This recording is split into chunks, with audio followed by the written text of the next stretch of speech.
So a tip I have for you is to pick your produce that will last longer so you can stretch it throughout the week instead of having to come into the grocery store multiple times throughout the week.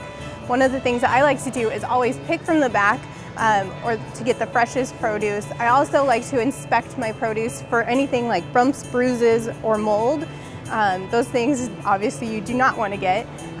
And things like apples, oranges, those last longer. Green bananas last longer, so I get those to eat towards the end of the week, whereas things like grapes and berries, you want to consume those within the first 2 to 3 days because they spoil faster.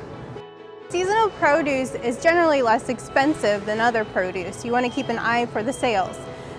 Things like pomegranates or oranges are highly in season right now. Don't be afraid to freeze things. Things like avocados and bananas, even berries, if you find a really good deal on them, can be flash frozen in your freezer. You can pop them out at any time and make things like avocado pudding or guacamole. You can also use avocado as a substitute for mayo in dishes or your sandwiches.